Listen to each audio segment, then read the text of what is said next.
Hello, sir. Hi, how are you? And how about How are you doing? तो sir जैसे कि आप हमेशा हमें बताते हैं कि आपके कॉलेज एक्सपीरियंस बहुत अच्छा रहा है और कुछ ना कुछ हमें हमेशा मोटिवेटिंग स्टोरीज मिलती है आपके कॉलेज लाइफ के रिगार्डिंग। तो सर मैं चाहती हूँ कि आप उन बच्चों के भी हेल्प करें जो अभी इस फील्ड में जाना चाहते हैं और as a law intern already कहीं पे इंटर्नशिप कर रहे हैं। तो क्वेश्चन हाँ पूछ। Thank you sir. तो मुझे सबसे मेरा पहला क्वेश्चन है कि आपके हिसाब से एक लॉ स्कूल में हम बच्चों को क्या लाइब्रेरी जाना चाहिए, जो कोई नहीं जाता है। You should go to the library, you should do a lot of note code. Research papers भी लिख सकते हो, बट नोट कोड से ज्यादा एक्सपीरियंस तुम्हें नहीं मिलेगा कहीं पे भी, क्योंकि एक तो तुम कॉलेज से बाहर जा रहे हो, नए लोगों से मिलते हो, तुम्हें अपने कंपटीशन का पता लगता है, and then you also get to know that how codes work in a stipulated manner. मतलब एक्चुअल कोर्स बहुत डिफरेंट होती है मोड कोड से, बट लेकिन तुम्हें कॉन्फिडेंस आ जाता है कि चार लोगों के सामने आर्ग्यू कैसे किया जाता है, आर्ग्यूमेंट्स बनाए कैसे जाते हैं, रिसर्च क्या होती है, कंपेंडियम्स क्या होते हैं। तो सर जैसे कि आपने मूड कोर्ट की बात करी तो आपको क्यों लगता है कि why one should do moots. आपका कॉन्फिडेंस बिल्ड होता है सबसे पहले तो। आपको पता लग जाता है कि वकालत इतना आसान काम नहीं है, एक दिन के अंदर केस नहीं बनता है, सीधा कोर्ट जाके बहस नहीं करी जाती है, उसके लिए भी बहुत रिसर्च लगती है। There are a lot of you know nitty gritties to it. एक प्रोसीजर है, जुरिस्डिक्शन क्या होता है आपको पता लग जाता है, इश्यूज कैसे फ्रेम करे जाते हैं, इश्यूज पे बात कैसे की जाती है, सब आपको कोर्ट्स के थ्रू पता लगता है, इसीलिए बहुत जरूरी है। Very well sir. तो मेरा नेक्स्ट क्वेश्चन ये है कि एज अ लॉ इंटर्न एक इंटर्न का क्या रोल होना चाहिए। एक इंटर्न का रोल ऐसा होना चाहिए कि वो हर चीज के लिए सीखने के लिए उतावला है। मतलब he should be hungry to learn. The law intern should not be one जिसको ये लग रहा है कि चलो आज सुबह 9 बजे आया हूँ, 5 बज गए हैं, मुझे जाना है। The law intern should be asking for work. They should be like, sir आज आपने मुझे कोई काम नहीं दिया, मुझे काम दो। अगर कोई काम नहीं है तो कोई भी लॉ ऑफिस में क्लर्क होगा या कोई भी सीनियर एसोसिएट के नीचे जूनियर एसोसिएट होंगे, उनसे कोई भी फाइल पकड़ लो और उनको बोलो कि सर कल ये फाइल की हेरेंगे तो मैं पढ़ लूँ क्या, so that you are able to learn something. Second is read articles and be productive to the office. Rather than being a liability, be a asset to the office so that even the office is interested in teaching you things. तो sir आप बता सकते हैं कि अभी जैसे हमारा law change हुआ है हमारे एविडेंस सीआरपीसी आईपीसी नए लॉज आए सर उसके रिगार्डिंग सर आपका क्या अप्रोच है आप क्या सोचते हैं क्या ये चेंज करना सही था और उन लोगों के लिए जो ऑलरेडी ये चीज ये सही था कि गलत था, it's not my prerogative, it is for the legislature to do. उन्होंने कुछ सोच समझ के ही नए कानून बनाए होंगे, तो आई can not literally comment on it कि सही था कि गलत था। बट ऑब्वियसली हम लोग एक बहुत पुराना लॉ फॉलो कर रहे थे जिसके अंदर बहुत सारे ऑब्सोल्यूट क्लॉजेस थे। उन क्लॉजेस का बदला जाना बहुत इंपॉर्टेंट था, और वो बदले गए हैं, तो इसमें कोई मतलब एप्रीहेंशन या हानि तो नहीं है। सर आपको क्या लगता है लॉ बनने से चेंज होने से कुछ इफेक्ट आएंगे। आ सकते हैं, डिफरेंसेस आ सकते हैं, वर्चुअल हियरिंग बढ़ जाएंगी, अकाउंटेबिलिटी ऑफ एडवोकेट्स बढ़ा है उसके अंदर, the procedure has been laid down, कुछ ऑफेंसेस ऐसे हैं जो एग्जिस्ट ही नहीं करते थे, उनको ऐड किया गया है। साइबर क्राइम, एआई, ये सब चीजें पहले आईपीसी के अंदर अपेरेंटली लिखी नहीं गई थी। आप जो भारतीय न्याय संहिता है उसके अंदर लिखा गया है। सो बेसिकली किसी भी नए कानून को बन के चलने में समय लगता है, एकदम से तो चलेगा नहीं। एंड जो लोग पहले से एक ही पर्टिकुलर लॉ पढ़ते आए हैं और प्रैक्टिस करते हैं, ऑब्वियसली उनके लिए एक नया लॉ पढ़ना एक सर्ट प्रैक्टिस के बाद डिफिकल्ट है, तो they will take their own sweet time to learn and go through it. Definitely. तो फिर आपके हिसाब से आपने जैसे बताया कि जो लोग पढ़ कर आए तो वैसे इंडिया में बहुत इम्पोर्टेंट टॉपिक शुरू करा है जेंडर और आजकल तो वुमेन्स भी काफी लॉ की तरफ जा रही हैं पहले ज्यादातर हम सुनते थे बैरिस्टर बन रहे हैं फॉरेन जा रहे हैं तो फिर इंडिया में आपके हिसाब से कि जेंडर न्यूट्रल अप्रोच है नहीं है। इसकी लॉज की नहीं है। Laws are not gender neutral in India. Apparently speaking, a man can never be raped. He can be sodomized but not raped. So and there are a lot of cases. अभी एक पुराना case है जिसके अंदर एक lady ने 7 लोगों के ऊपर रेप केसेस फाइल किए। वो तो बाद में 1908 में इंसान के ऊपर फंसाने की कोशिश करी थी, वो वकील साहब थे। तो वकील साहब ने उसको फिर जेल करा दी बेचारी को। So basically, problem in India is that our laws are pro-women because earlier upliftment of women was very important. ऐसा नहीं है कि आज भी women के साथ crime नहीं हो रहा है, but crime सिर्फ women के साथ हो रहा है, ये भी गलत है। Households के अंदर there are certain houses in which the lady comes after marriage and उसने पूरे घर को तबाह कर दिया है। She is torturing the mother-in-law, father-in-law. I know a case wherein जो लेडी थी उसने अपने हस्बैंड को उसी के फादर के फ्यूनरल में नहीं जाने दिया और बाहर से लॉक करके लगा दिया, बट उसके ऊपर लीगली कोई एक्शन होगा नहीं। सो ऐसा है कि लॉज बायस्ड हैं, क्लियरली ये नहीं कहा जा सकता, बट लॉज जनरल न्यूट्रल हैं, उनको जेंडर न्यूट्रल होने में भी समय लगेगा। क्योंकि अभी धीरे धीरे हम लोग एलजीबीटीक्यू की बात कर रहे हैं, ट्रांस पीपल्स के राइट की बात कर रहे हैं, तो धीरे धीरे समय आएगा कि शायद जेंडर न्यूट्रल हो जाए, but as of now gender neutral नहीं है। ओके सर, तो मेरा सबसे नेक्स्ट क्वेश्चन आपसे इम्पोर्टेंट क्वेश्चन है कि एक लॉ इंटर्न को क्या ऐसा करना चाहिए जो उसके एकेडमिक इसमें कि वो उसको बाद में जो हम एकेडमिक इसमें पढ़ते हैं जो भी थ्योरेटिकल चीजें होती है वो हम प्रैक्टिकल चीजों में कैसे लाए। क्योंकि डेफिनेटली हमने देखा है कि हम अक्सर लॉ इंटर्न इस बात की शिकायत करते हैं कि हमने जो एकेडमिक में पढ़ा था हम लॉ कोर्ट में तो बहुत अलग देखते हैं उससे। तो इसके बारे में सर आपका क्या कहना है? देखो, कोर्ट एक प्रैक्टिकल जगह है, जो तुमने पढ़ा है कोर्ट में वैसा ही कुछ हो रहा है। ऐसा नहीं है कि वहां पे कोई नया कानून बना दिया जाता है और नया कानून बोला जाता है, बट तुम लोग उतना ही पढ़ते हो जितना तुम्हारे सिलेबस में है। तो मैं हर जो लीगल स्टूडेंट्स है उनको यही कहता हूँ, लॉ स्टूडेंट्स को, कि अगर तुम्हारे पास तुम्हारा कॉलेज 2 बजे खत्म होता है और कोई भी लॉयर जो है वो ये इस बात के लिए रेडी हो जाए कि तुम उसके ऑफिस में 3 बजे से शाम के 7 बजे तक इंटर्न कर सकते हो, तो तुम करो। क्योंकि ये एक प्रोफेशनल कोर्स है, जब तक तुम प्रैक्टिकली कुछ नहीं सीखोगे तब तक तुम्हारी डिग्री का फायदा नहीं रहेगा। बिकॉज किताबों में एक चीज लिख दी गई है।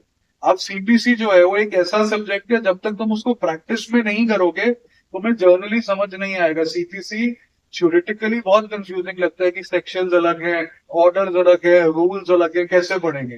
बट ऑर्डर्स के अंदर ही लिखा गया है कि उसका प्रोसीजर एक्चुअल में है क्या। सेक्शंस एक पर्टिकुलर चीज डिफाइन करते हैं, ऑर्डर्स एक पर्टिकुलर चीज डिफाइन करते हैं, जो थ्योरेटिकली तुम नहीं समझ सकते। सो उसके लिए तुम्हें एक तो इंटर्नशिप करनी चाहिए, और इंटर्नशिप ऐसी ही मत करो कि सिर्फ सर्टिफिकेट चाहिए। इंटर्नशिप करो ताकि तुम खुद सीख पाओ एंड अपने कंफर्ट जोन से बाहर आना पड़ेगा। अगर तुम्हें यह लगता है कि तुम 3 बजे जाके हॉस्टल में सो सकते हो और काम नहीं करना चाहते हो, that's a different thing, but if you have to learn you will have to work hard for it. Indeed. Sir, so my next question is कि जो लॉ स्टूडेंट्स रहते हैं हमें हमेशा यही बात बोलते हैं कि यार स्टाइपेंड तो नहीं मिलेगा, हमें स्टाइपेंड तो नहीं मिलेगा। तो सर मैं ये आपसे जानना चाहती हूँ कि ऐसा उन्हें जो भी लॉ न्यू इंटर्न आते हैं एज कम्पेरेटिवली हम बीबीए स्टूडेंट्स को देख रहे हैं, बीकॉम स्टूडेंट को देख रहे हैं, उनकी जो स्टाइपेंड होती है इंटर्नशिप में फिर भी होती है नहीं होती, नहीं होती? बीकॉम में होती है। मैंने ये सुना है कि वो, क्योंकि वो अकाउंटिंग का काम करते हैं। अब basically you are a fresher, you are a first year law student, what good are you to a law office? My question is very simple. What are you giving to the office that you should be paid for it?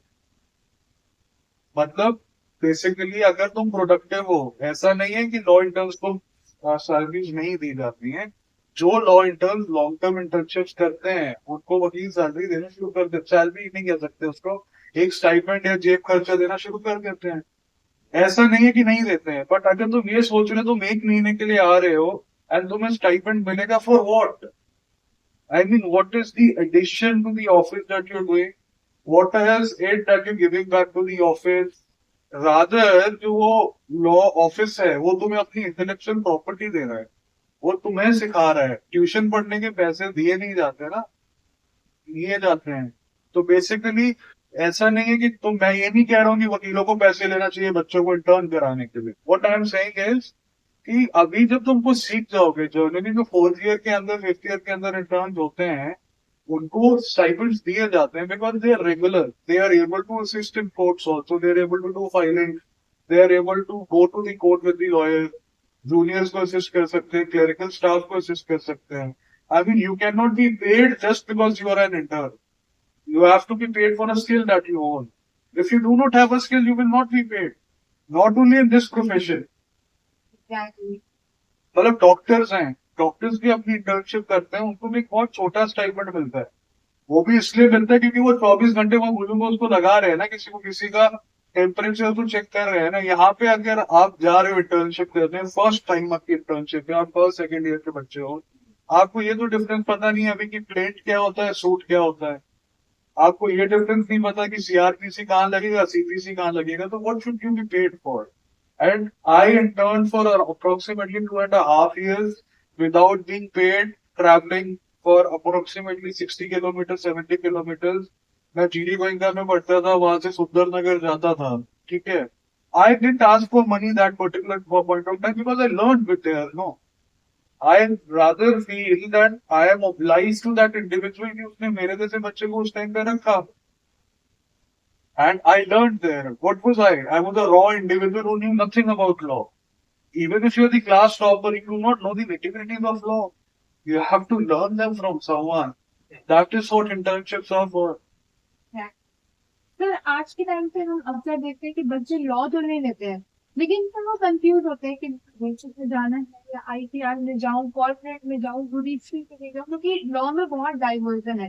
तो फिर आप एक चीज उन्हें suggest जो आप करना चाहें, उन्हें कैसे आगे बढ़ना चाहिए, किस तरफ कैसे. देखो ऐसा है कि whether you want to get into corporates, you want to get into intellectual property right, you want to get into litigation, it all depends on a very single point कि आपका मन कहाँ लगता है.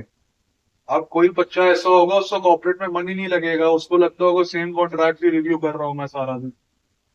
कोई बच्चा होगा वो कहेगा कि यार मैं तो कोर्ट जाऊंगा नहीं, इसी से बाहर जाना पड़ता है, गर्मी लगती है, वहां पे वेट करना पड़ता है, टाइम वेस्ट होता है, तो मैं लिटिगेशन क्यों करूं. बट दो चीजें बहुत क्लियर है, आईपीआर एक बहुत नीश फील्ड है. मतलब आईपीआर में क्लास अपार्ट होने में तुम्हें बहुत टाइम लगेगा. उसके पीछे रीजन क्या है? जितनी बड़ी कंपनी है, फॉर एग्जांपल सैमसंग है, सैमसंग का साल के अंदर एक आध इंटेलेक्चुअल प्रॉपर्टी डिस्प्यूट आएगा, वो तुम्हें क्यों हायर करेंगे? Samsung will obviously hire the best in the class. The best in the class might be Salve sir, or maybe Simple sir, or maybe Manu Singh ji sir. I mean, we cannot say no.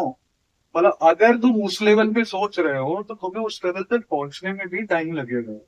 And you need to see, मतलब generally like मेरा बहुत clear था starting से, I wanted to get into litigation, I never wanted to go into corporate because मैं 5 साल वकालत कर रहा हूँ, पढ़ रहा हूँ. मतलब उसके बाद मुझे, मैं इसलिए कर रहा हूँ कि मैं एडवोकेट अपने नाम के आगे लगा सकूं और कोर्ट में जाके अपनी स्किल्स को अडॉर कर सकूं.